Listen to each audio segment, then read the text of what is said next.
Okay, Nisrina, it's already the time in my place. So what about if we start now?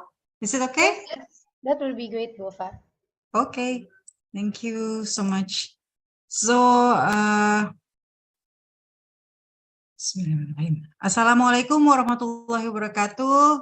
Good evening, everyone. Selamat malam semuanya. So, welcome to the class of architecture. It's Introduction to Sustainability from Department of Architecture, Faculty of Engineering, Universitas Indonesia. And we are now in the positions of final assignment. We had already our internal review in the previous week. And tonight, we proudly present the final one and delivered online and also in our Department of Architecture YouTube. You can also suggest your colleagues or your friends to seeing you online tonight. Yeah. So we are lucky now we have already Professor Andrew Flynn from University of Cardiff as our reviewer tonight. Yeah. He's okay. He's fine. So you don't need to be afraid. Yeah. But I'm pretty sure that his actual intellectualities, his insight will be also motivating you to go further and beyond. And above all, we are also very lucky that tonight we also have our head of department of architecture, Bapak Heri Fuad, Bapak Dr. Insinyur Ahmad Heri Fuad, IAI. So welcome, Pak Heri Fuad, also Prof. Andrew. So maybe all of you can turn on the camera with your virtual background ready, because we will open the assignment now, and we will starting with the welcome speech from our head of department. Bapak Heri Fuad, please welcome. Okay, thank you, Ova. Hi, everyone. Good evening. Together with us is Professor Andrew Flynn from University of Cardiff, UK.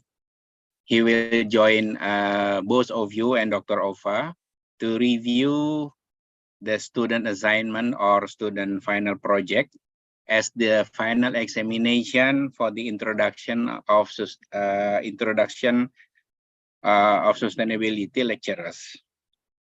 Thank you, Prof. Andrew, for your attendance, and I hope you could enjoy reviewing the students' assignment or students' project.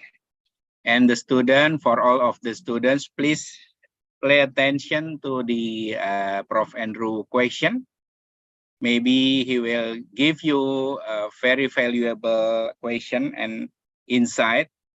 And I hope this valuable insight will be very useful for your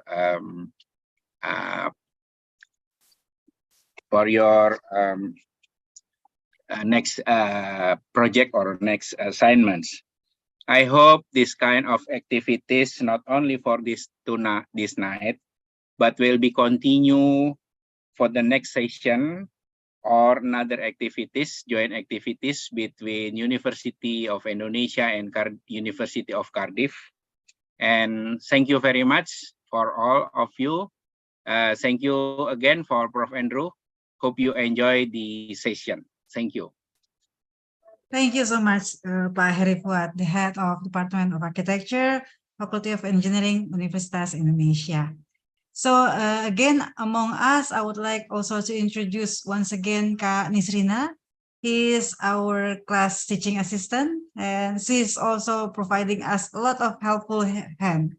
That's why we can also providing you this platform tonight lively at the YouTube and also at the Zoom.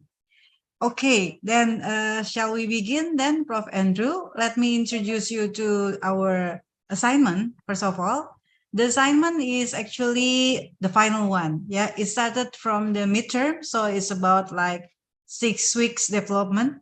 Yeah, but beforehand, we already discussed about the definitions of the sustainability. We also discussed some books about sustainability, reading cases as well, and also doing like case studies, visiting the green building, green infrastructure, these kind of things. And we also pick reference cities, the whole in the world. Yeah, it's up to us which city that we would like to conduct as typology, and then we learn from the city. But of course, we also maintaining the climatic issues, the very, very local issues about the cultures and everything. Yeah. So tonight we will hear about 4 presentations about, because the group will be divided into 4 groups, and it will be divided into 2 sessions. Yeah. The first sessions, it will be group A and B. And then we started for the first discussions, and then continue with the group C and D, and then another discussions. Yeah. Every group will present the video at the beginning for 3 minutes, and then continue with 15 minutes presentations. Yeah. Okay. Also, the tools is provided by City Skyline Tools. Then they use it as helping tools for the development of the assignment. So please enjoy, Prof. Andrew, also Pak Heri Fuad. Now I would like to invite, please, Group A, start the presentations. Do your time as fun as possible. Don't make it too hard because we're already at the end of our class tonight. Yeah, enjoy. Please, Group A.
Good evening, everyone. We're from Group A, and now we're going to present our sustainable city, which is Textronome, Latin for thread or connecting.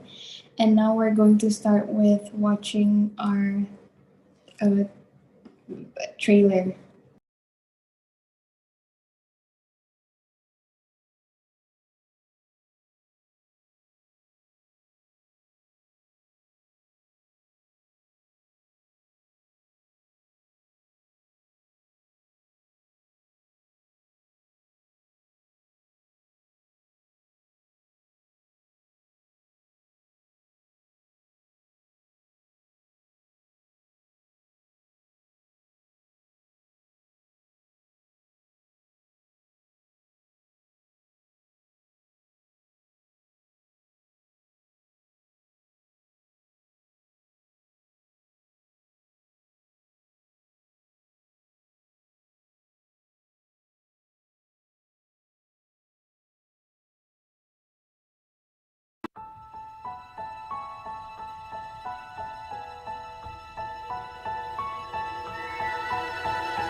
Yep. Okay. So we begin this presentation with the definition of sustainability. So sustain itself is means continue, endure, and bear, and also able is means the capable, and the ability to keep a system continued, keeping the city from the collapse. And sustainability itself means the property of being environmentally sustainable, the degree to which a process or enterprise is able to be maintained or continue while avoiding the long-term depletion of natural research based on Oxford English Dictionary. Next.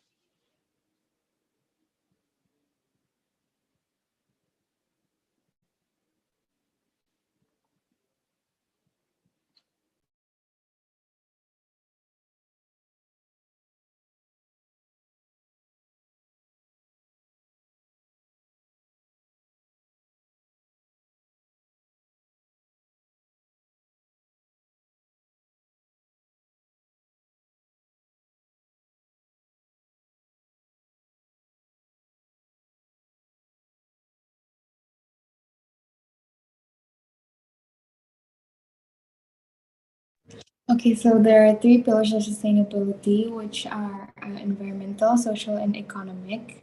Next.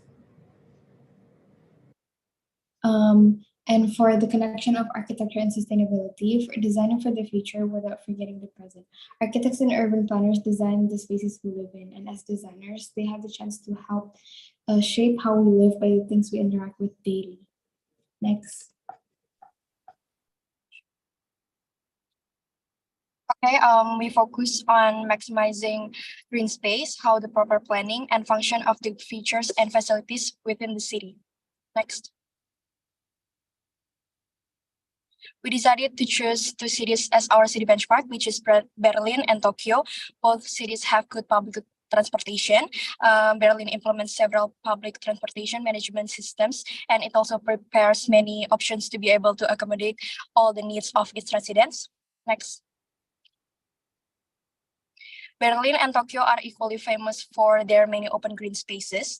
Berlin has over 6,400 hectares of open green space, while in 2020 the total area of green space in Tokyo comes to 5.73 square meters per capita. These green spaces include parks, zoos, and botanical gardens. Next. Both cities are pedestrian friendly due to the great sidewalks facility. So both has great walkability.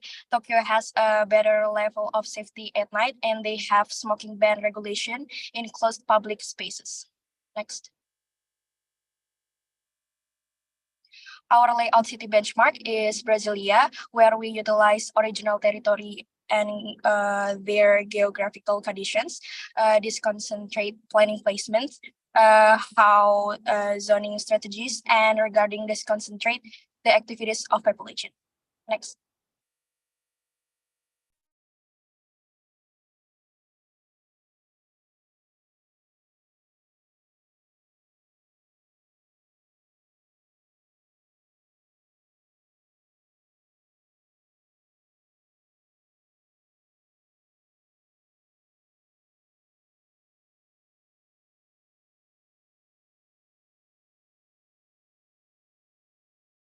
Yeah. Okay. For the city layout benchmark, there are three main points that we point out in our city. The first one is about the density and walkability and zoning that we inspired from the city layout of the Tokyo. And the next the next city layout benchmark would be about the public transportation. So we found that the public transportation here have more of a hierarchical manner. So for example, the train public transportation is more of a broader, covers a more broader area, while bus is more of a detailed manner.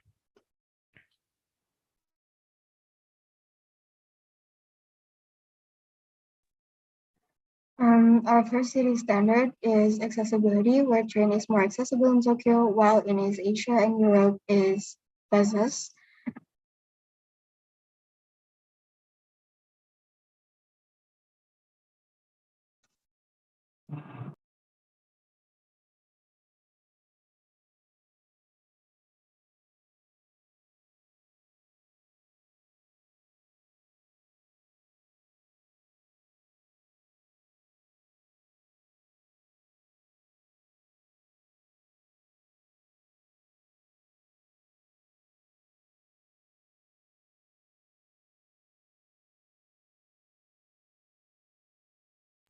Second, our standard is more green spaces, as in Japan, which has around 3.6% green area of the overall land of the city.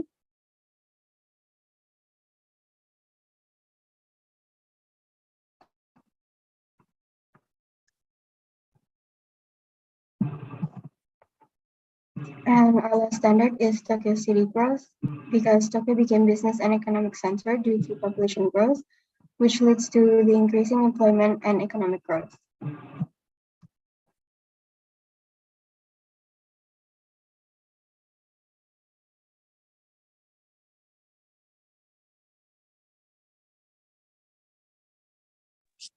As for our city's mission, our main goal is to build a sustainable city that harmoniously blends green spaces, accessibility, quality education, a thriving sustainability industry, and robust economic growth.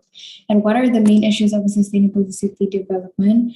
There are 4 aspects we can highlight, which is urban planning and design, air quality and pollution, accessibility, and economy. Next.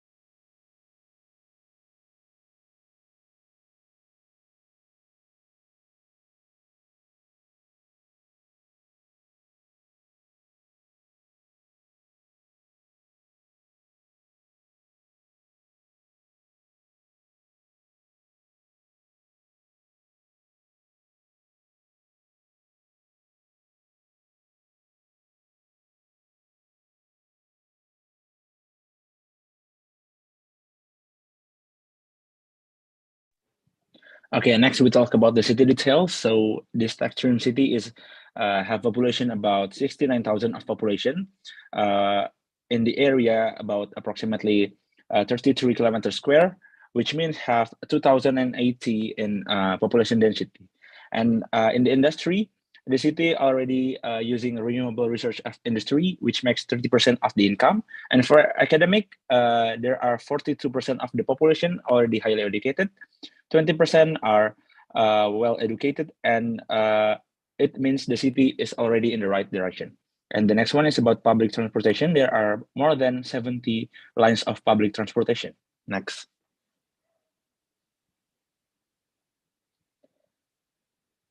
And more about green space. There are park and trees. There are 5 different parks with greeneries that able to attract visitors, improve air quality, and reduce noise. And for the trees itself, there are trees in every possible place, reducing energy usage, remove air pollutants, and filter stormwater.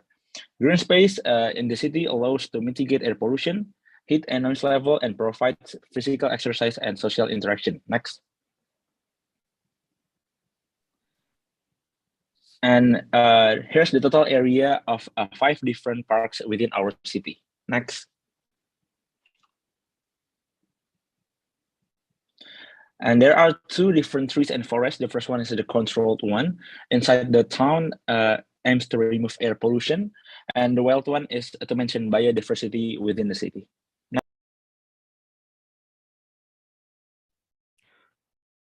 So the next one would be the public transportation. In our city, we already have 70 public transportation line containing 4 kinds of ground transportation, including bus, elevated monorail, underground metro, and passenger train. The city also uses public transportation over 30%, with 20% of them is train and 10% of them is using buses. Next. And the 4 kinds of ground transportation also have different kinds of purpose. For example, passenger train covers more of a long range to transport people from one division to another. Underground metro covers medium range to transport in between area inside a division. Elevated monorail covers close to medium range to transport inside the division with a more general manner, while biofuel bus covers a more detailed manner.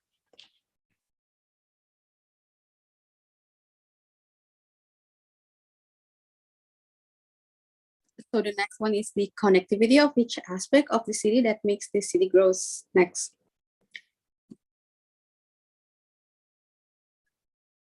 So this is the city economic growth. Next. This.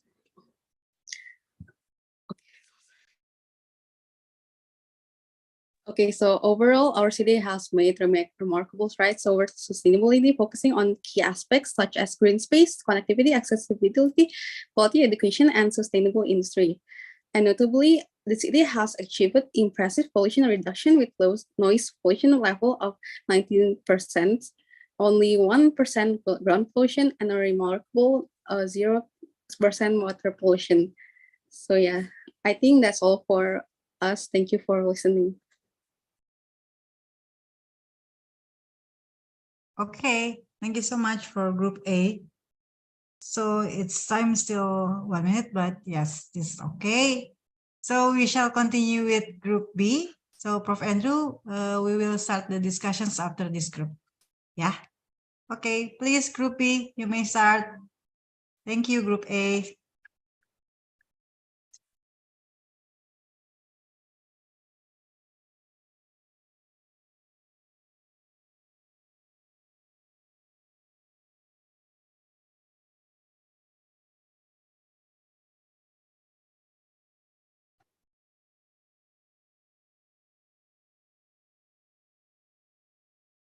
Okay, so good evening to Pak Henry, Kak Nisida, and of course, good afternoon to Prof. Andrew. Tonight we'll be presenting our result for the Sustainable City project. And before we get to the details of the PowerPoint presentation, we'd like to show you the trailer that we made for our city first.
As seen from our trailer video, the name of our city is Vitalia. Next slide, please.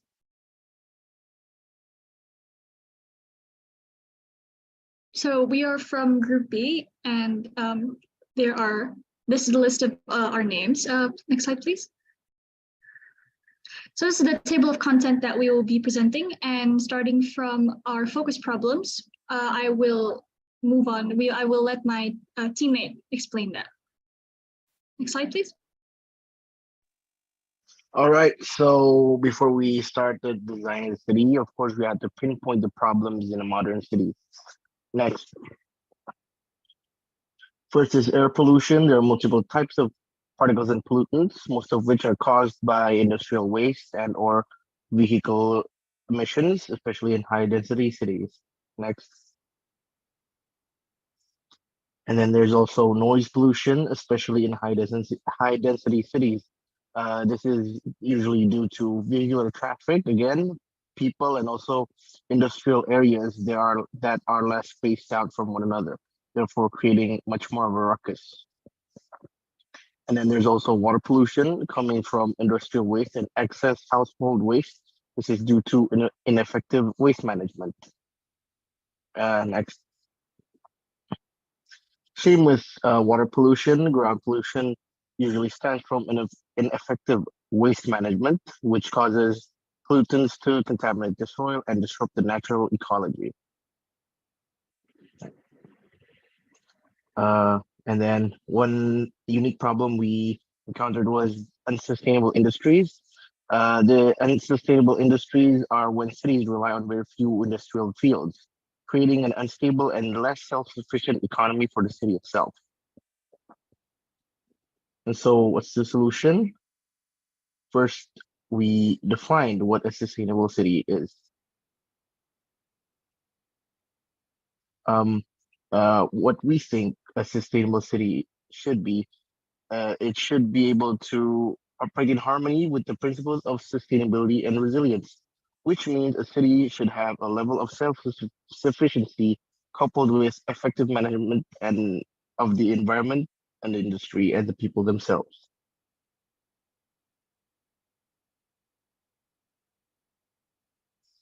And that's our sustainable city.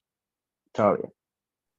Okay, so our vision is to create a vibrant and sustainable city that seamlessly integrates green spaces, preserve urban forests, offers convenient and reliable public transportation, promotes sustainable manufacturing practices, and fosters food security through agricultural practices. Next. And then this is our group mission: create and maintain green spaces, parks throughout city, preserve and expand urban forests, develop a convenient public transportation, promote adaptation of sustainable manufacturing practice, and ensure food security. Next.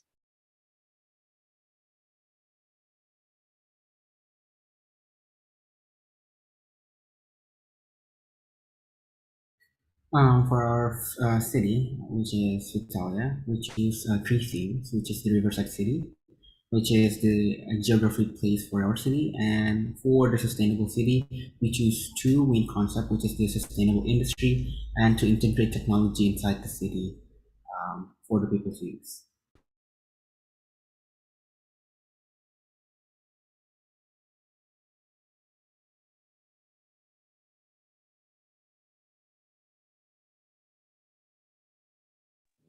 Okay, moving on to our city benchmark. Our first city benchmark is Bern, Switzerland. Next slide, please. So Bern is located slightly west of the center of Switzerland. Our main reason of choosing this city is because it's famous for the Riverside City. So as mentioned before, our theme is Riverside City. So the same as Bern, our city has a huge integration with nature, especially the river throughout the city. Next. The other reason why we choose this city is it has the same agricultural field as our city. Next. Okay, next is the industry. The primary sector is agriculture, as it is low carbon emission, has various types of soils, and can be in a limited space. And the second sector is manufacturing, but the city itself has a policy that contribute to the reduction of pollutant emissions. Next. And then this is the transportation. There is trains, trams, and buses with different purposes either. Next.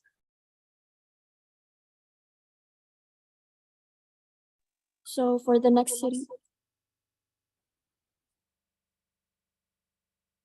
So for the next city benchmark is the city of Heidelberg in Germany.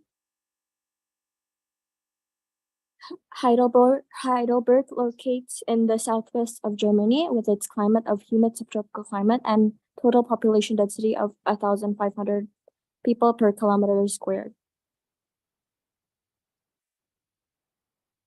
So Heidelberg is again located in southwestern Germany.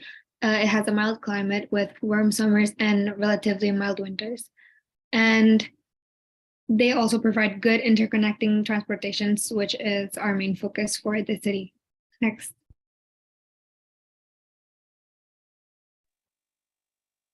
So for Heidelberg itself, only 80% of employment is provided by the industry, and its main industry is printing and publishing, followed by manufacturing and beverage production.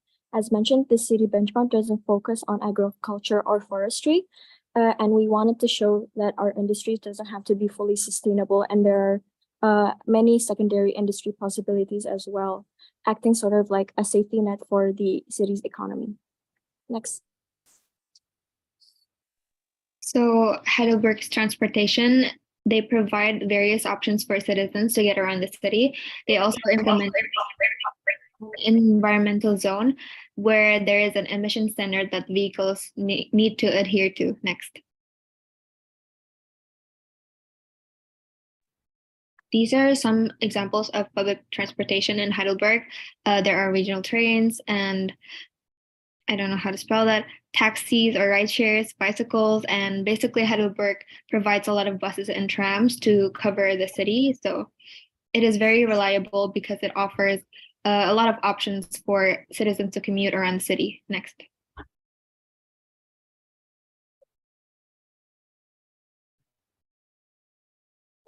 Last is our city benchmark is Singapore. Next, please. Okay, so this is the population of Singapore and the total area. It has 2 seasons, or you can say tropical. Next, please.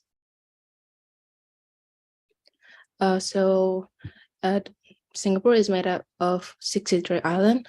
It has high humidity and temperatures that generally range from 25 to 35 degrees Celsius. And we chose this precedent mainly because of its similarities in climate with Indonesia.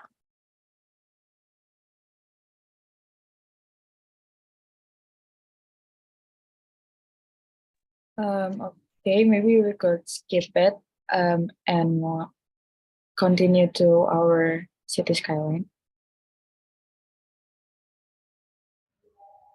Okay.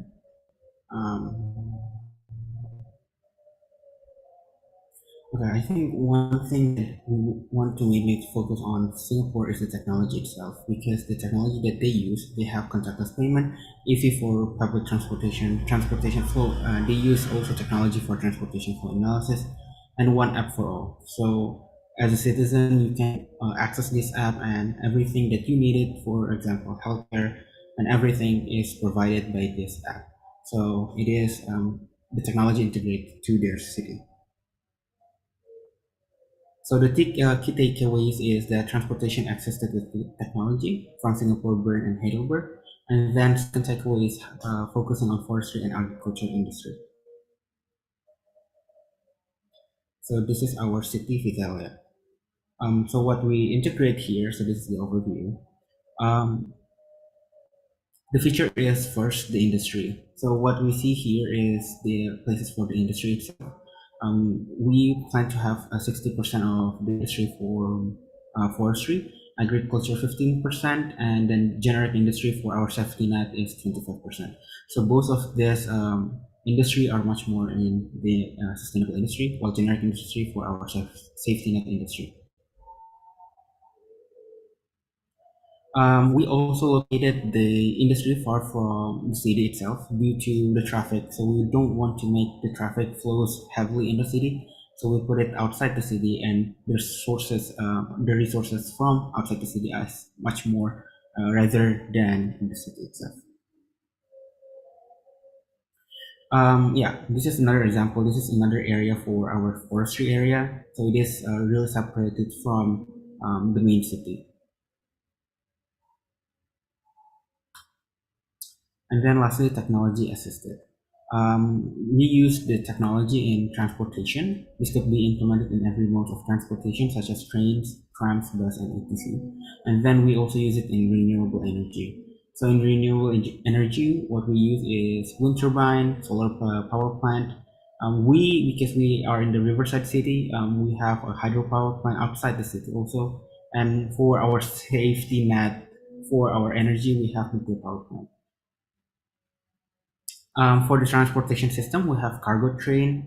This circulate outside the city. The purpose is to, for the cargo, and then the city train is for the passenger train. Both of these transportation create noises. That is why we put it outside. For the city train itself, there is a medium and long travel purpose, but still they don't go into the city. For the city itself, for the short range, we provided bus. Due to it is much more silent when compared to trains. So when we're tracking back to the first slide, when talking about the noise pollution, we cater to this by having this transportation system in the city, by having less noise pollution by using bus. And then for the energy itself, we use renewable energy. And yeah, that is for our fatalities.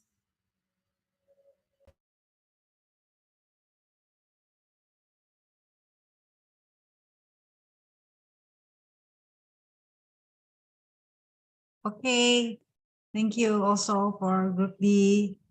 So, Prof. Andrew, we have seen the two first presenters, the two groups. Now we will begin the discussion session for the first session. Please, Prof. Andrew. Oh yeah, wait, is there any? I didn't mention that this is our first year of architecture students. Yeah, they are from international class mostly, but any other groups can also join the class. Yeah, please, Prof. Andrew. Right, well, let me start by saying, well, thank you very much for the invitation. It's a great honor to be here with you.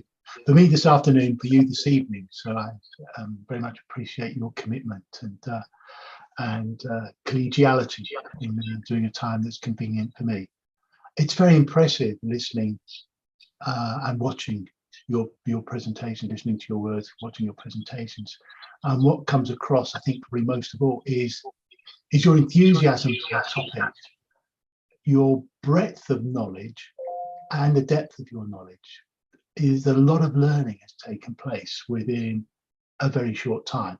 And the topic you're tackling, thinking about what makes for sustainable urban areas, is really fascinating. It's one of the most important academic and public policy issues that we can imagine. So it's a very real achievement what you thought of there. And the work you're doing is fascinating. There's sort of two very different models of cities and how you're thinking about urban areas. And there's a real ambition for your visions of the city, which is very impressive. And if I could, I'd just try and characterize these two cities into, they do seem to be sort of different models of the city. Group A, you're very interested in sustainable living. And it was much more about how can we make a livable city? There were issues around access mattered greatly for you. So access to services, access to transport, how people were going to be living. And my short characterization of Group B was that you were interested in, because of your examples from Singapore, Heidelberg, and Bern as well, that technologies mattered more, that you were interested in sort of innovative cities, digital cities. And these are really important ways of thinking about how do we progress sustainability in our in our urban areas. Also seem to be really interesting looks forward in what you were doing, but also looking back to the past about how we could learn about how cities might have been organized, the sorts of ways in which our city spaces might be organized, the bringing in of green spaces into our urban areas, which goes right back to sort of the founding of ideas around planning and urban development with Ebenezer Howard in the Garden City. So it's really interesting how we think about those sorts of spaces, bringing the city and the countryside together. And again, Group B talks about this in a rather different way as well. Not only did you have the countryside in the city, but you were also talking about the relationship between the urban area and the neighboring rural area, which is very important to think about when we're thinking about the city. It's about the scale. Do we think about the city as being enclosed within a very fixed boundary, or do we think about the city and its relationship to areas outside? So in terms of the sort of the themes that you're thinking of and the cities that you're learning from, really, really interesting there to think about the sort of the cities you're learning from around Brasilia, around Berlin, and around Tokyo. Cities where very different issues have been faced, where there's long histories and very different histories around development, but you're drawing out common themes around how do we think about mobility within the city through different forms of transport, buses, trains, metro systems loom large, and so too does walkability, about making our city spaces accessible so that people feel safe and comfortable to move around. And one thing that struck me, because it's always something I always remember from being in Jakarta, is about the lack of green space. And as a pedestrian, I always remember walking around and feeling this is a really hot city because there is a lack of green space in the city, and there's a sort of a lack of tree cover or plant cover to try and cool the city down. And so that you're thinking about green spaces within the city is really important. That's really, really valuable. You're also thinking about mobility. And here again, mobility, it's, do you wish to encourage people to be mobile, to be able to move from where they work to where they live, to where they enjoy recreational opportunities? Do you want to see those as different places around the city? Or do you wish to try to reduce mobility? The idea of sort of the 15-minute city, where all services will be within 15 minutes of people walking. What model of a city are you looking for? Is it one which enables mobility through really good public transport, or one which enables people to be able to move around using more active forms of travel? There's also really interesting sorts of issues to think about around some of the challenges that we face, about how might some of these visions be realized. So from a citizen point of view, I can see that these places, these two cities, these two models of cities would be very, very interesting places to live and to work in. But what about for businesses? Would they be attractive places for businesses to invest in? Because this matters, because these cities can only be successful cities if we think of them as providing competitive advantages, because there's fixed investments, fixed amounts of money available to be able to invest in our urban areas. So to make them successful, they need to be competitive. I think then my third thought to leave you with is around, who is this city for? Is it for younger people? Is it for people who are working? Is it for older people? Or are you trying to create spaces within the city where everybody will feel comfortable, where this city will be home for everyone, for different social groups, low income, medium income, high income, but also different ages, younger people, people of middle age, and more senior people? What sort of cities are you trying to create, and how can you make sure that those opportunities are realized for people? Because those sorts of different groups are going to have very different interests in urban space. So, Professor Over, is that okay if I leave that there for the time being? Yeah, oh, it's okay. Prof. Andrew, but maybe we would like to hear also from the group A and B. Maybe they would like to respond to your views. Please, group A or group B? Group A first.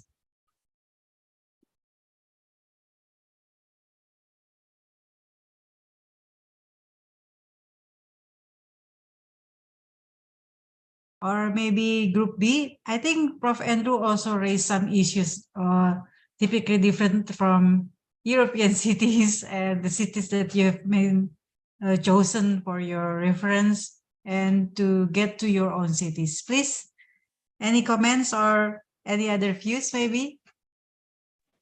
Yep. Okay. Thank you, Professor Andrew, for your feedbacks. And yep, that's a kind of interesting topic for our city. So basically, the reason why we choose Berlin and also Tokyo as our base information in making city, that's because like the diverse option of the transportation, public transportation within the Berlin. So things that we want to emphasize more is about that people within our city able to choose many options of public transportation based on their own purpose. So there are different kinds of public transportation with different range of reach area and also different speed. So people able to choose the transportation depends on their needs and something like that. And also we provide like Tokyo as our benchmark to reverse more about how the walkable city is. Like we want to emphasize more about how the city that we make is not prioritizing like the private vehicle to access all of the area, such as like the industrial area or from to move from one area into another side of the area. But all we want to communicate is about how we can change the priority of choosing public transportation, and also how the city able to change the habit of the people, especially in walkability. So the sustainable city in our concept is not only about like emphasizing green space just for have better environmental condition, but also want to change like the habit of the people within the city itself. And maybe and that's true if Berlin and Tokyo have different whole different history issues or condition of mobility, but what we want to adapt is about how we can gather the advantage of the city and combine it into a solution for our city. Thank you. Okay, thank you, Bimo from Group A. I think I will give the other opportunity to Group B. Please, Group B, we still have time. Okay. Kakanta, do you want to talk? Yeah. Do you want to go first or do I go first? Or? You should go first. Okay, so sorry, but thank you so much for your feedback and your insight, Professor Andrew. I think it was very interesting and very useful insight here as well.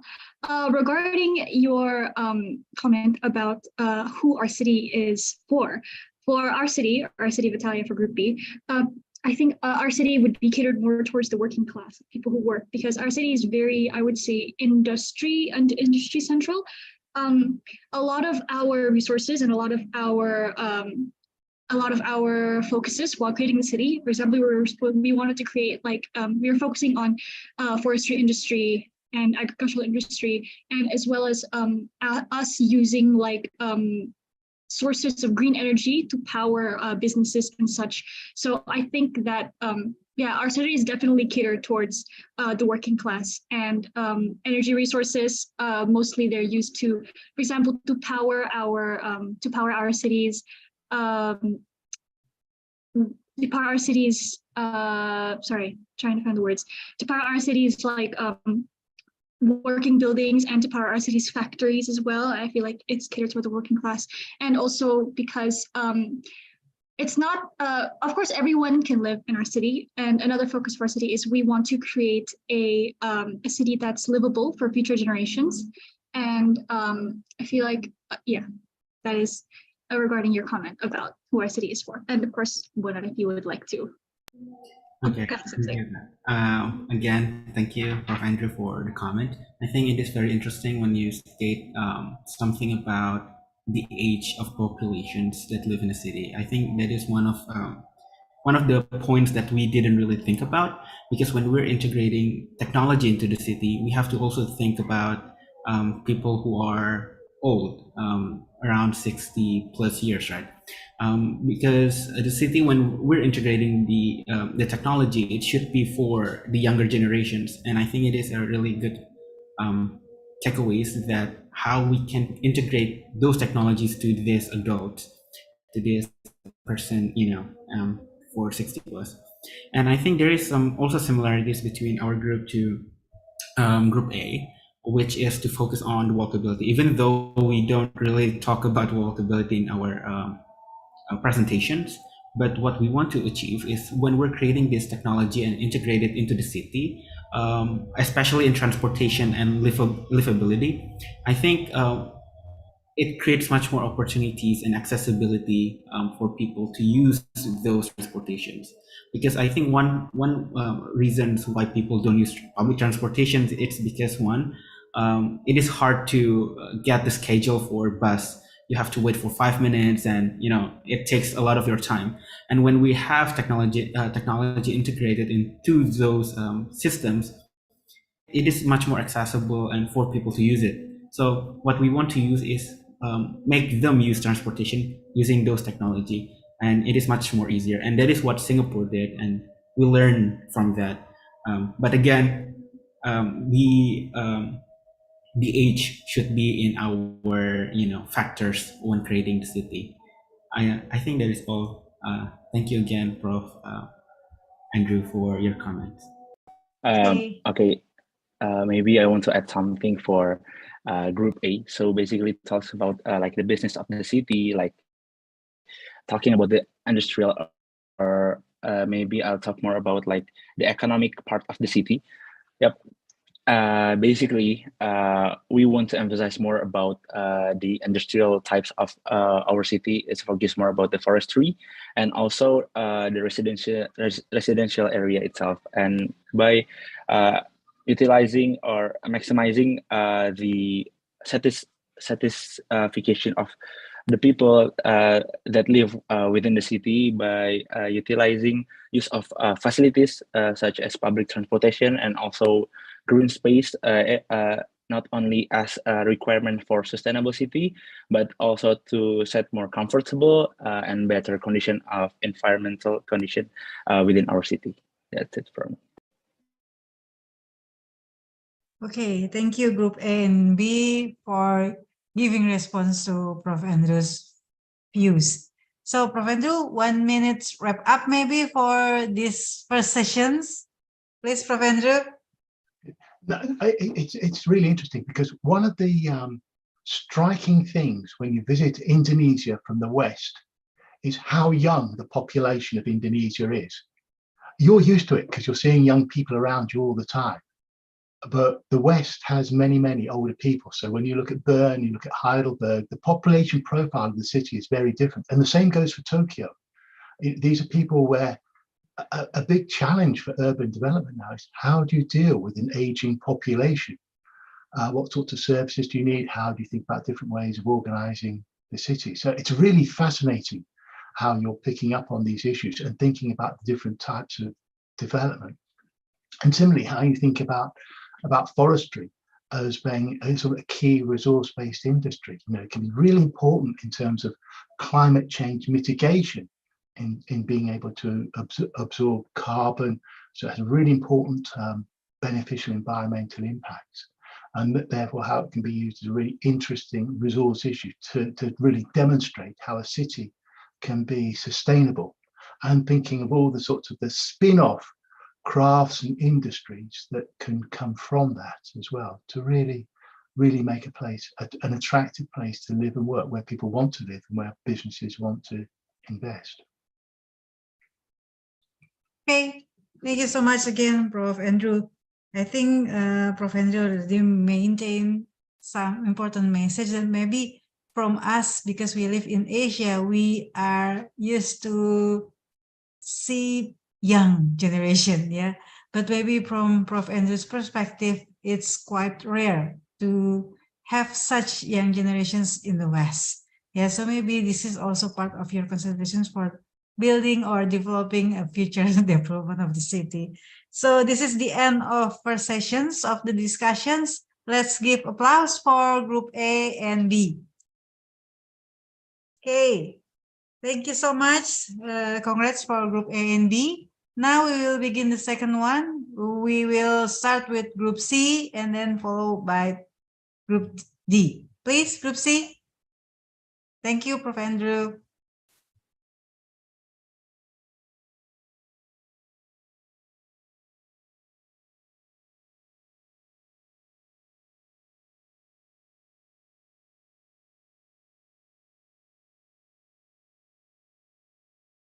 All right, good evening, Professor Andrew, Professor Ahmad Heri, Bu Ova, and also all my other friends. My name is Nadia, and we are from cities. And before we begin our presentation, let us watch a short video of our city.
So the problems that we want to analyze before we introduce our city, we identified the problems that exist in some cities all around the world.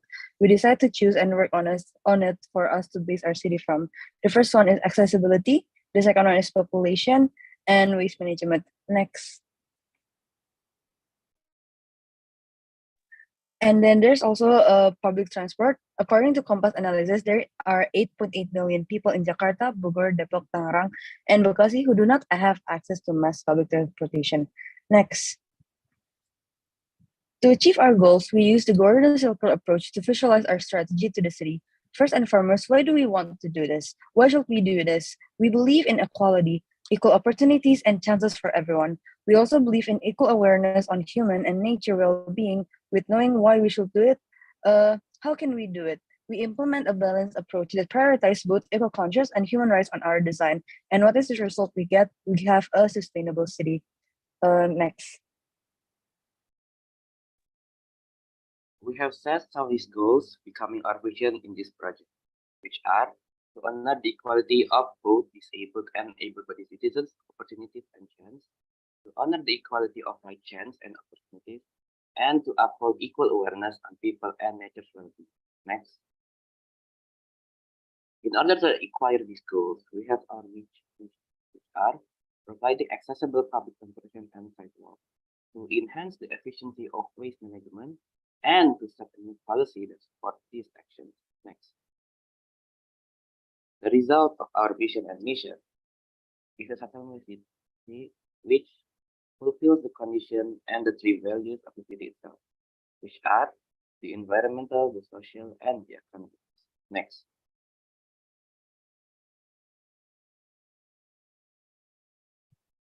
In the process of creating our own city, we have a city to refer to, which is the city of Berlin. So what can we learn from Berlin?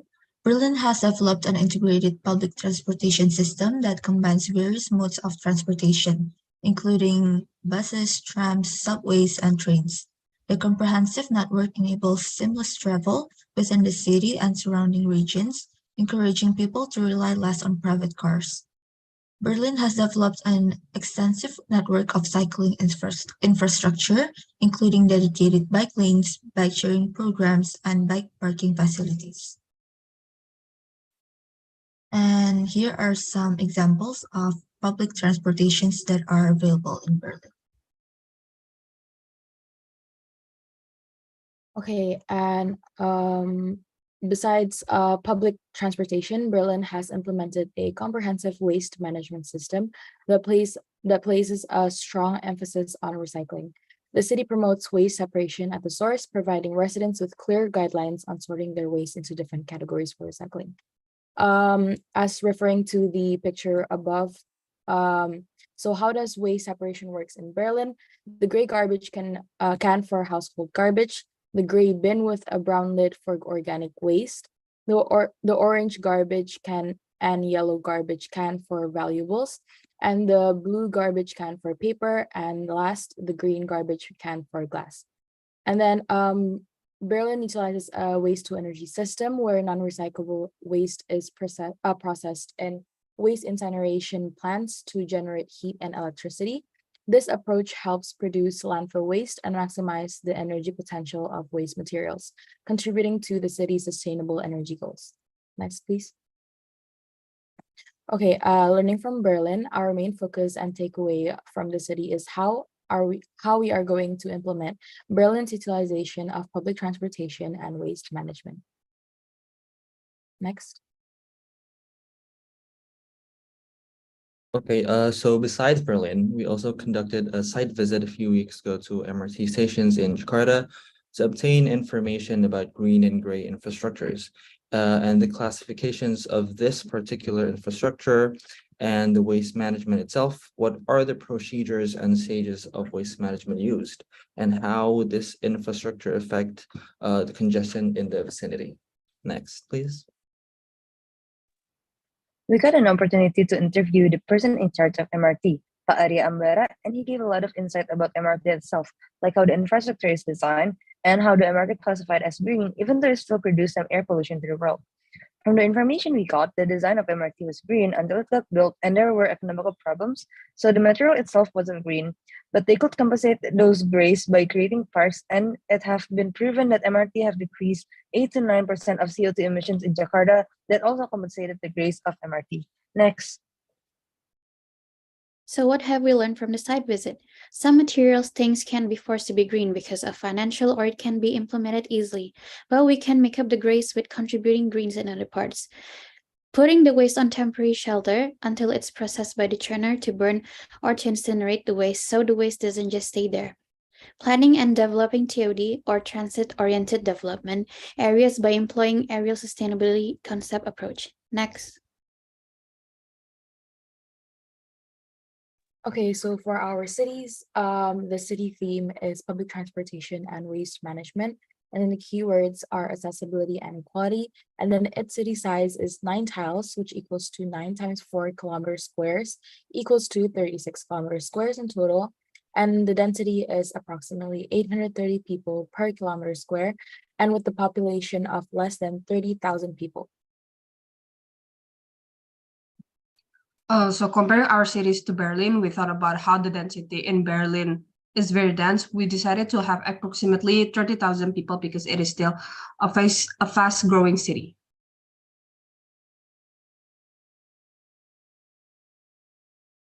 And for public transportation, we took so much that we have learned from the Berlin, such as we applied on how we plan the routing from the monorail and the buses. Next, on the bus, we divided into 2 types of lines.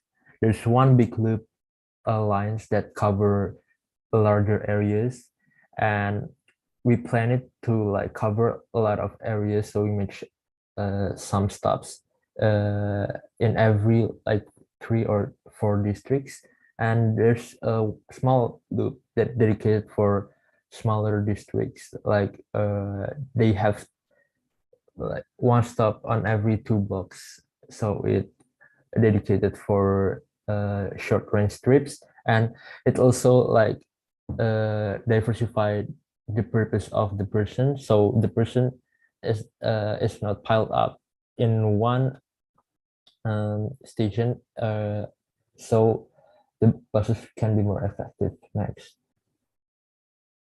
and the monorail is dedicated for long range trip purpose, and it carry more passenger than a bus, so it can provide the person that move from their residential areas to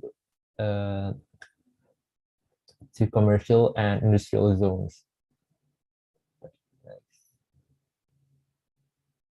Next.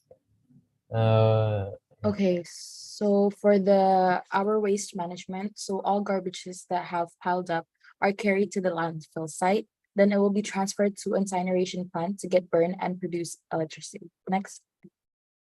And then for the water treatment plant, with the intention to purify the water waste that have been produced through water consumption, water treatment plants can reduce the environmental impact of the city. It purifies 85% of the pollution in our sewage, and it is a better choice than replacing it with sewer pumps. Next. So for our main electricity source, we still depend on wind turbines and solar panels to prevent air pollution.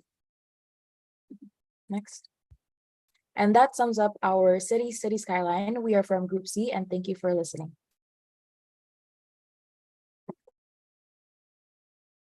Okay, thank you for Group C. Let's continue with the last group, Group D. Please, Group D.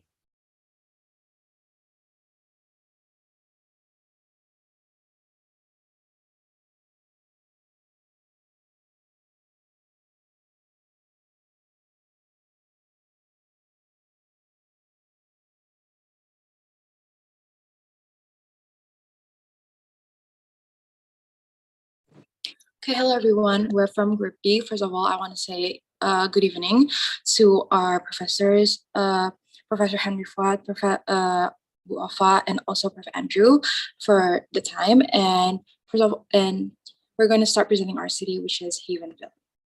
Can go to the next slide. First of all, we're going to play our city intro.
Okay, so next we're going to be talking about urban sustainability issues. So what are urban sustainability issues?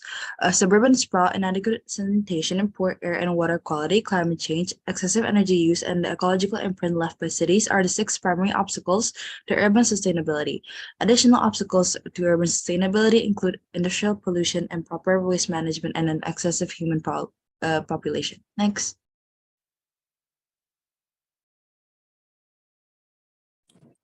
What is a sustainable city? A sustainable city, also known as a green city or eco city, is a city designed and developed with a focus on environmental, social, and economic sustainability. It aims to minimize its environmental impact, promote a high quality of life for its residents, and ensure long-term viability and resilience. Next. What is our sustainable city? Our group Sustainable City is focused on using renewable energy as the main power source of the city and using public transport and the concept of walkability.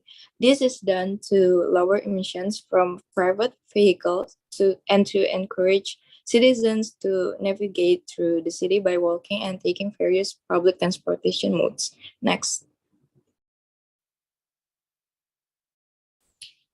So what we want to focus on, the first one is walkability, which is planning concept that has multiple kinds of zone in a high density neighborhood where people are able to access the desired facility and service by foot. And the second one is renewable energy, which is cities that get their energy from renewable sources. Next. So walkable city examples and their impacts. Boosting city walkability was vital for attaining health and environmental goals, including reducing greenhouse gas emissions and strengthening local economies. The first statistic looked at how many individuals were within 100 meters of a car-free space like a park, pedestrianized roadway, or square, which improves health, strengthens community relationships, and makes walking safer. Walking is linked to lower air pollution, obesity, children's playtime, road mortality, local business performance, and inequality, according to the report.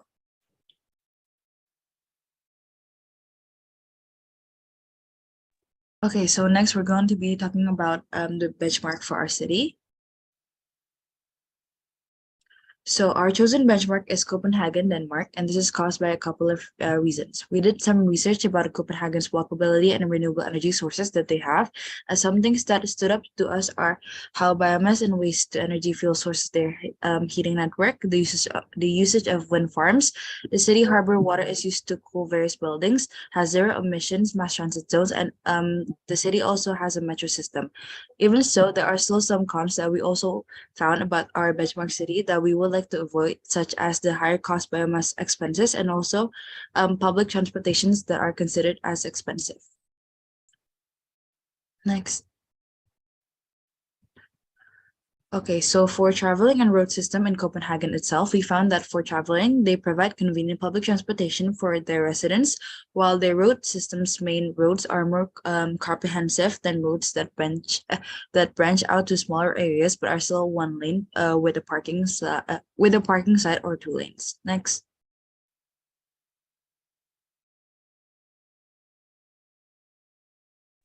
Now, these are Copenhagen's road layout system, where there's car-free zones, where there are many car-free zones, and especially downtown. There's bicycle infrastructure known for its bike lanes and trail. The city has built bike lanes, traffic lights, and bike bridges. Bus and train networks, they are well developed, and to improve public transit, the city has invested. And then traffic calming measure, where Copenhagen prioritize pedestrian and cyclist safety and comfort, traffic islands, speed bumps, and raised crosswalk reduce speed restrictions, green spaces and pedestrian plazas, where the city created pedestrian plazas and park for people to relax, interact, and enjoy nature. And the last one is one-way street to improve traffic flow and safety.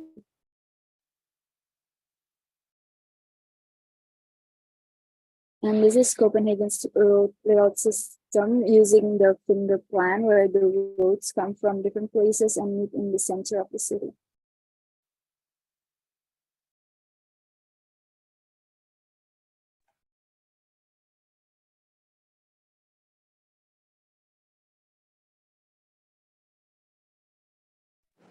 The theme for our city will be the temperate city with bright colors, blue skies, and central southern European temperatures. It also has several kinds of wood for the forest industry. The location is abundant with forests. The location allows for export and external links, except using water transportation. Next.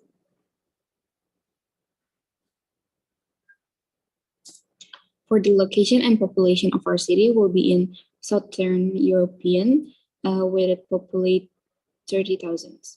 Next. So this is our city looking from above. So it looks something like this. And then next, this is the overall zoning. So in these areas, this is the industrial zones. This is just as general. This is the residential zones, and some of the darker blue ones are the commercial zones. This one is more specialized for commercial zone, and there are some parts for office zones.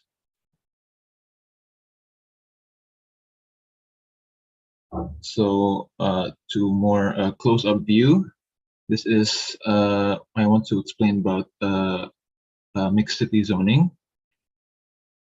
And from this picture, we have the green one, which is the residential area, and the blue one, which is surrounding the green residential area. So the blue one is commercial zone.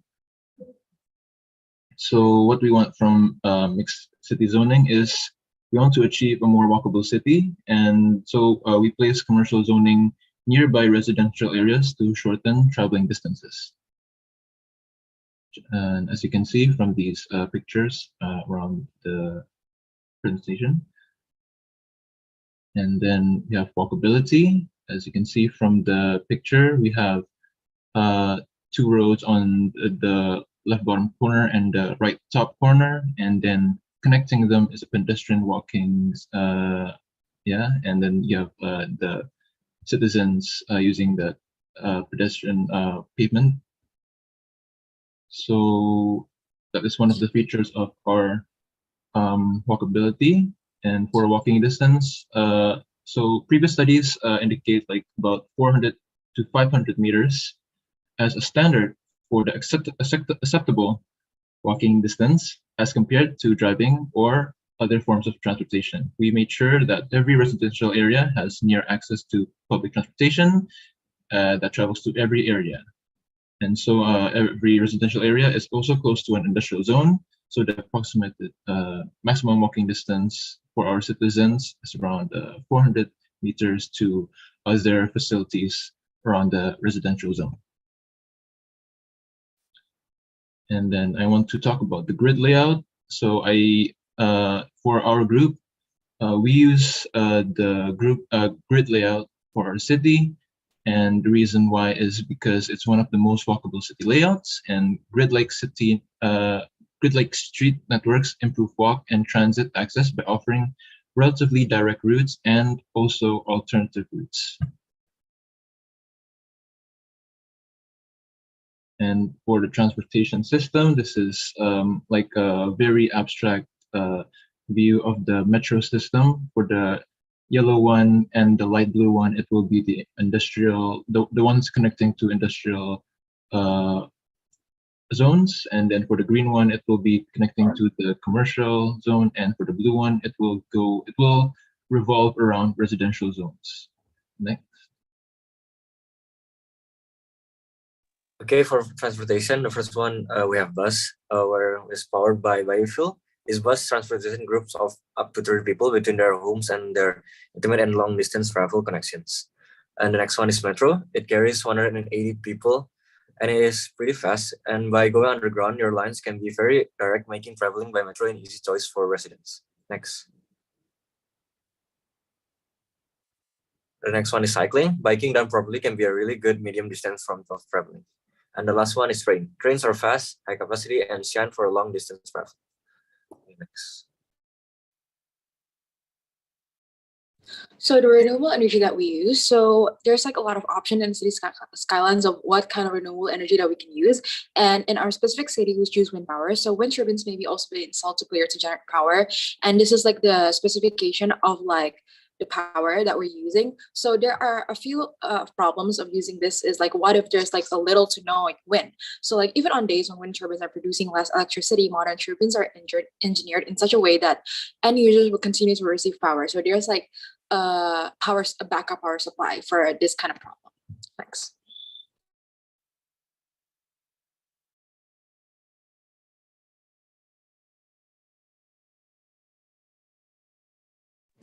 The policies that we use to support our sustainable city is free public transport, where in implementing free public transport policies can have a significant positive impact on the sustainability of the city. And then the second one is park and recreation, where the parks and green spaces can provide important ecological benefits, such as reducing carbon emissions and air purification. Next.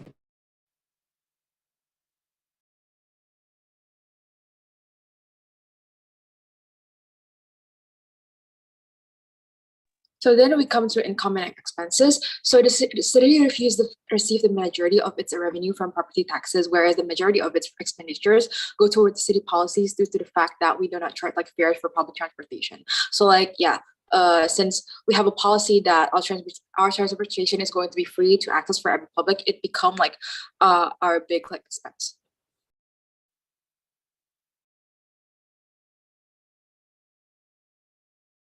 Group D, please come to the conclusions because the time is up.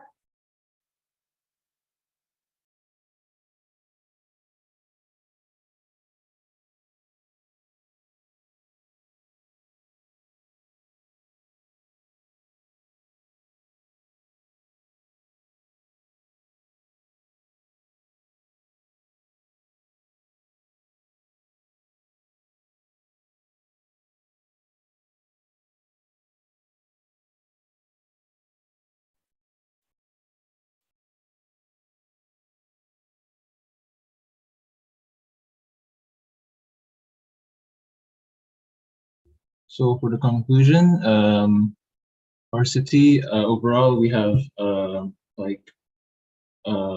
we have transportation and we have walkability. We also have the renewable energy that we've explained before, and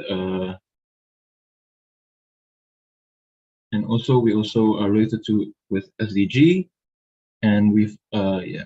So that's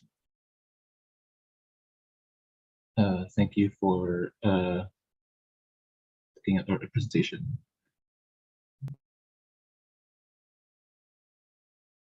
Okay, thank you so much for Group C and D. Now we will begin the second sessions of the discussion. Andrew.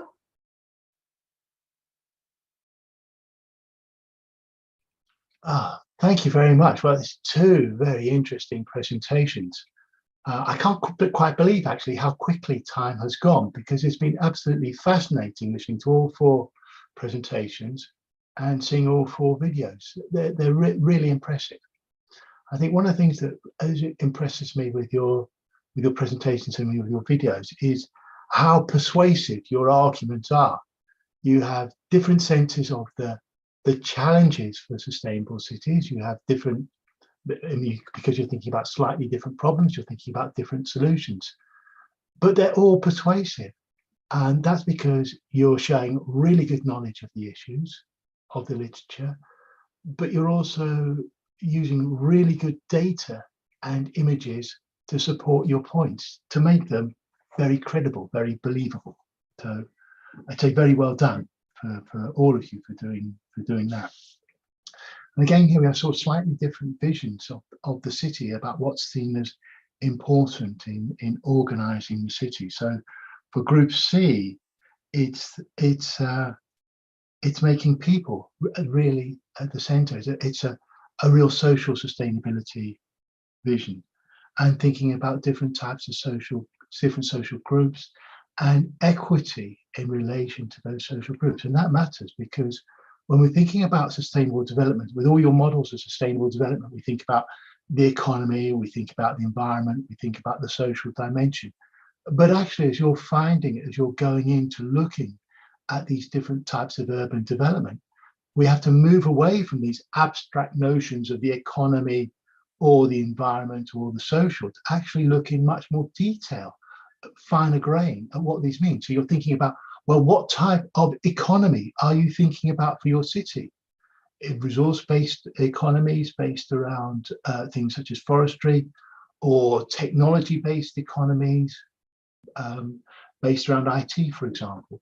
What types of social equity are you thinking of? What types of people will be living and working in those cities? Younger people, older people, whoever it may be.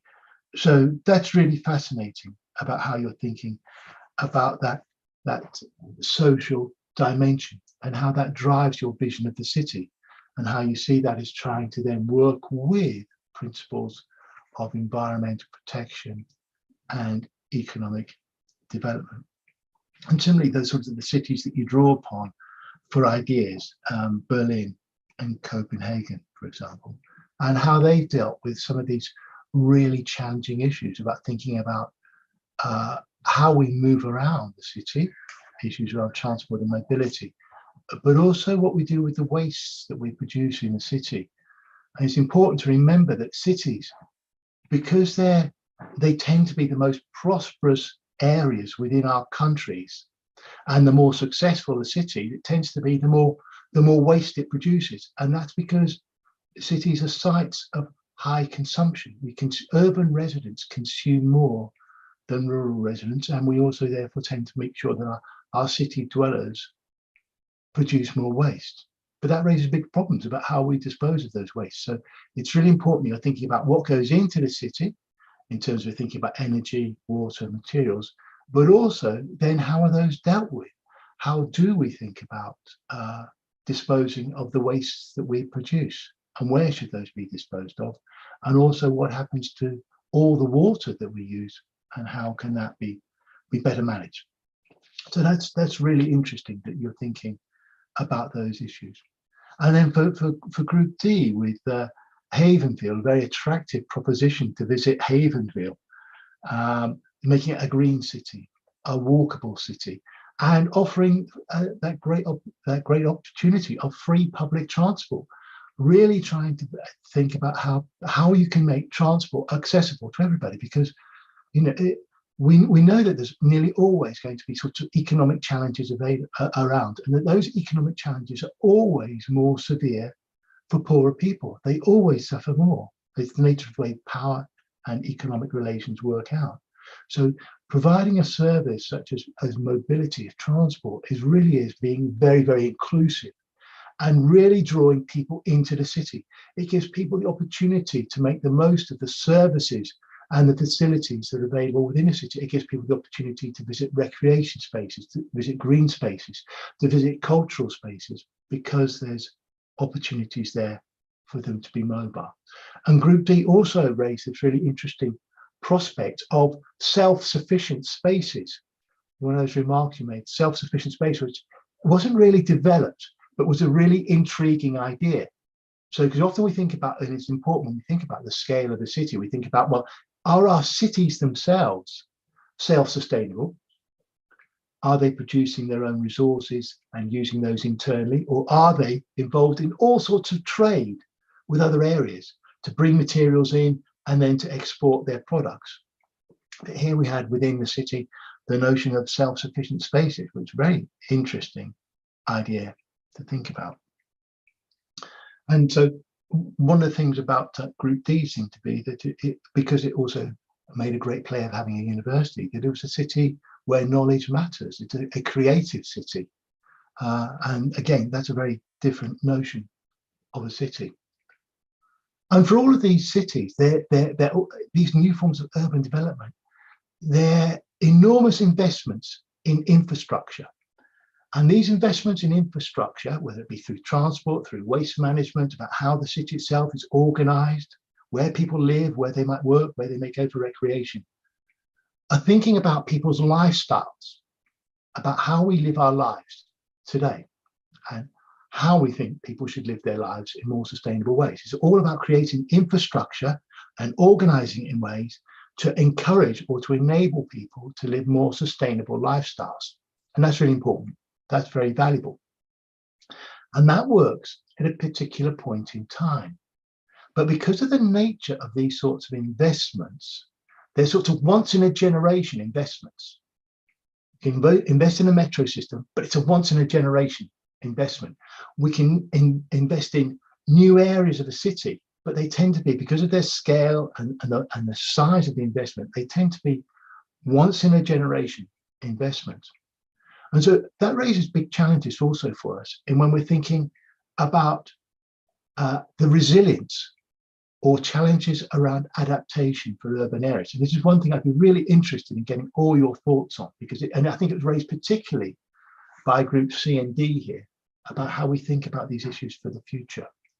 About if we're making investments, for example, in particular types of economic activity or trying to encourage particular types of economic activity, how do we ensure that those types of economic activity will be adaptable or will be resilient for the future?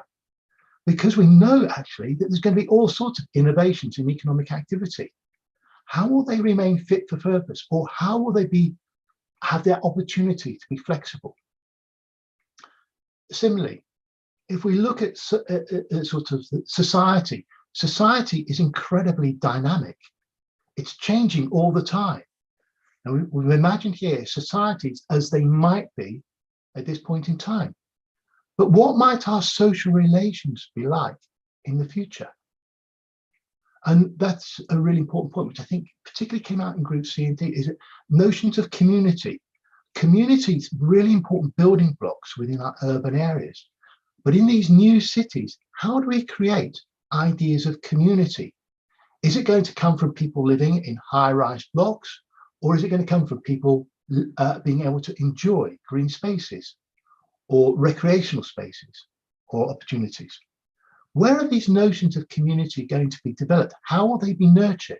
Because community ties really matter, especially if we're thinking about how we can enable resilience for the future. And then finally, what might these urban areas be able to do to better cope with environmental change? And of course, we know this climate change is occurring now and that the world is getting warmer, and that particularly affects our cities. But what would make these urban spaces more resilient to change in the future? How will they adapt to change? What's likely to happen to the resources that these cities need and the citizens within the cities? What might happen to food, to water? Because food was very important for all of you in your cities and what was happening outside your cities. But food production could be changing quite rapidly as heat begins to affect different parts of the world. What's going to happen to water supply? Will water supplies be more plentiful? Will they be more scarce? How might we manage water, and how will your cities deal with these challenges of water management? And how will we cope with the effects of increasingly hot cities, urban areas, hot spaces? How do we deal with these heat island effects? Is planting trees sufficient? How might we encourage our cities to be cooler spaces in which we have to rely upon less on energy intensive technologies such as air conditioning, or more on other ways of keeping our cities and our people cool? And how do we ensure that those cities are adaptable and resilient for the future, that they can adapt to climate change? Because if our cities are to be successful and resilient and competitive, places where people want to live, where businesses wish to invest, then they have to be able to think about how can they be adaptable and resilient for the future. And I think those are really interesting challenges that all of your presentations raise, and you think about different ways of dealing with them. And they're really fascinating ways about how you're thinking about dealing with these challenges.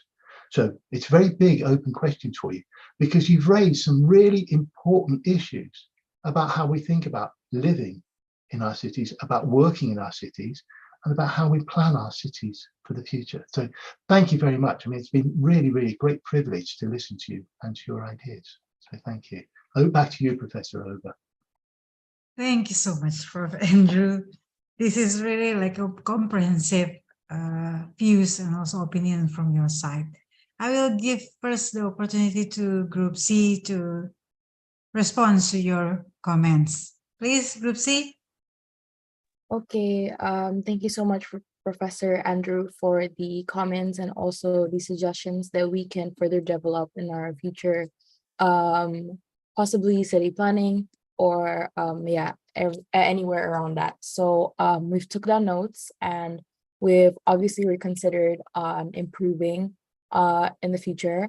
So one that you mentioned was that the one that we have to adapt, our city has to adapt to possible issues in the world, like climate change, and how the urban spaces will be more resilient and adapt to change, and what will happen to food or water scarcity if because they can be scarce due to the changes. And also you also mentioned how Berlin or Copenhagen also have issues relating to how they have a lot of what is it called, like they have lots of waste, but however they're also really clever in how they manage the and dispose their the waste they produce.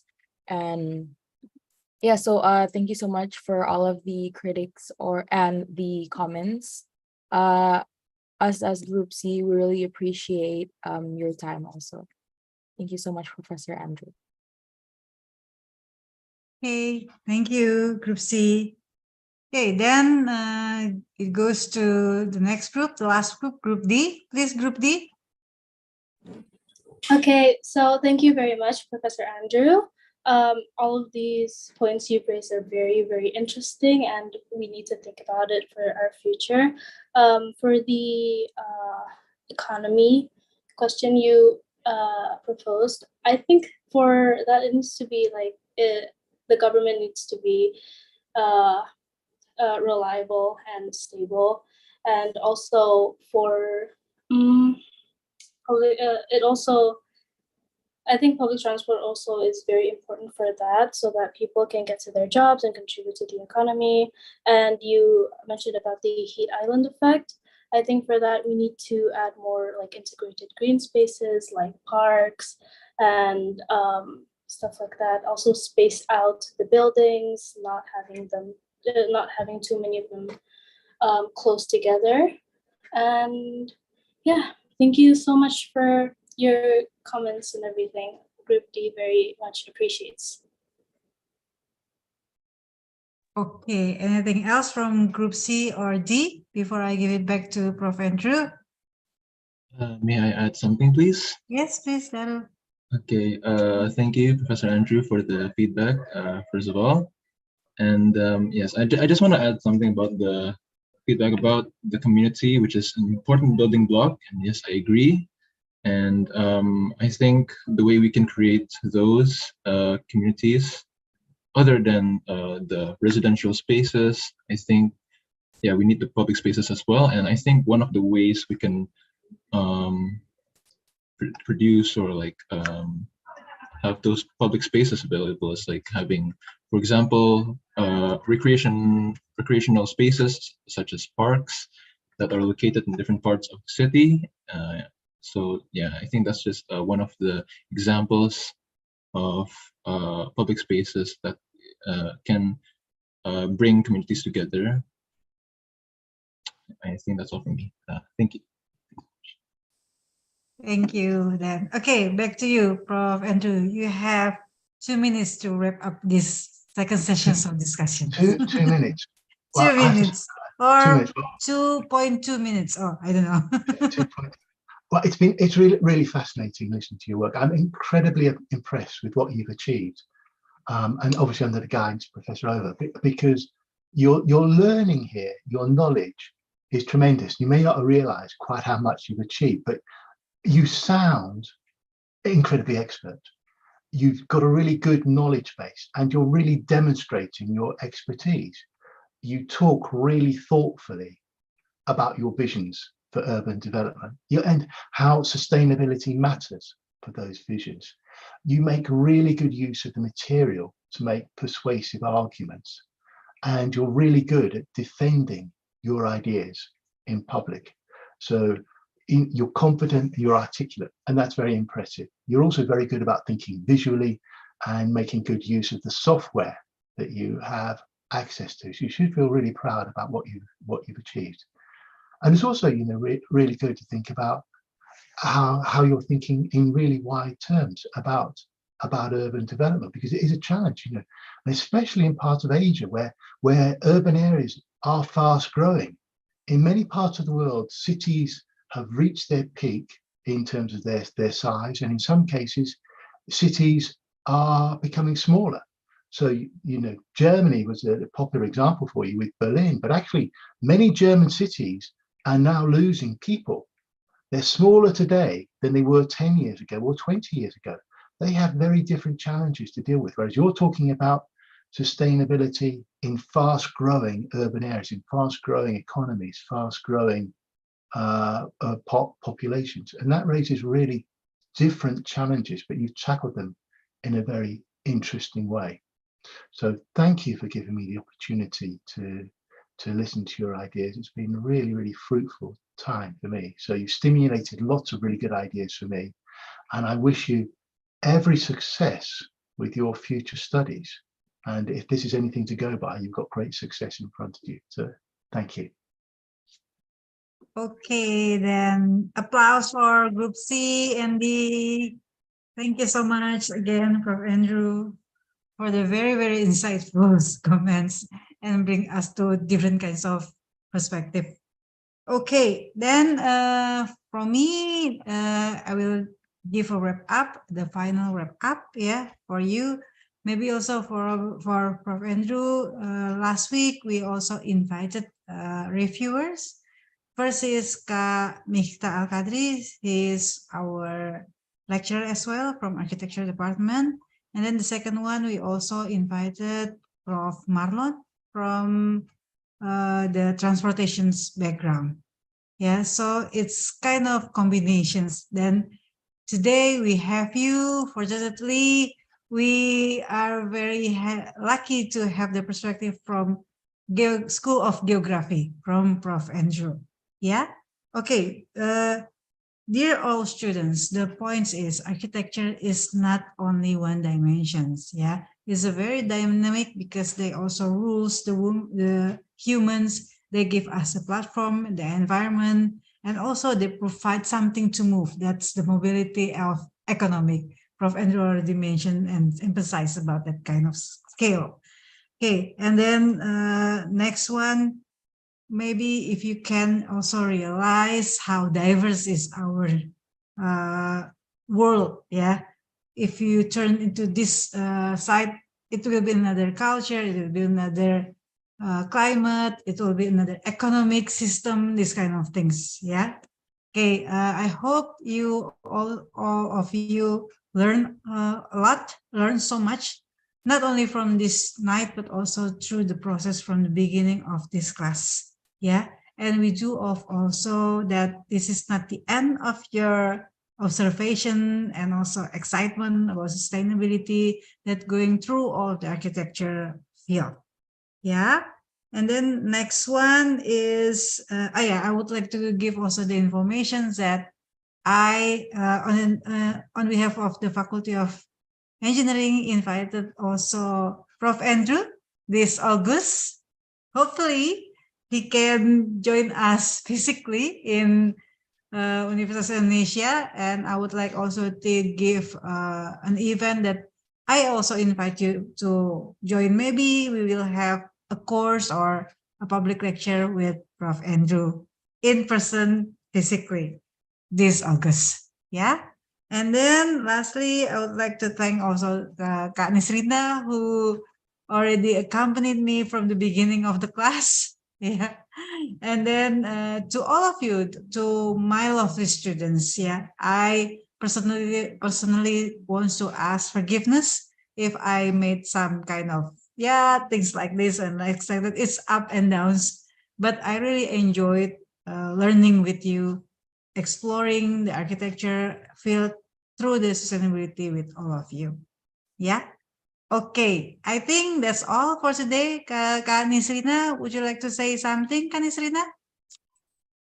Yeah, Bu Ova, thank you very much for the whole semester. Actually, I'm thanking you and to everyone here. It has been very enjoyable learning with you. I learned a lot too, even as an assistant. And of course, thank you, Prof. Andrew, for making time to virtually visit us here. And your insights have been very interesting, and it's also new knowledge to me, and I'm really excited for more opportunities to come and learn with you again. And thank you, of course, to Bu Ova as our lecturer. I think that's all. It's getting emotional. Okay, so is there anyone from maybe from the students who wants to say something? We invite you also to have evaluations from this class. Nisrina will give you the form later on, but maybe 1 or 2%, 2 students from this class would like to say something. I will count until 3. If there is no one, then I will just skip. 1, 2, 3. Okay, none of you. Okay, then we should take picture together. Yeah, please turn on the camera to all of you. I will take the picture. We have 2 slides. Okay, woman Mimu. No, not yet, not yet. Okay, 1, 2, smile, yeah. 1, 2, 3. Okay, one more. Okay, 1, 2, 3. Okay, then we shall end this class. Thank you so much for the togetherness from the beginning until today. Stay healthy, stay focused, and have a successful learning process in Department of Architecture. Yeah, thank you so much, Prof. Andrew. Stay healthy as well. Regards to the family. Bye-bye. Assalamualaikum warahmatullahi wabarakatuh. Selamat malam semuanya. Bye-bye.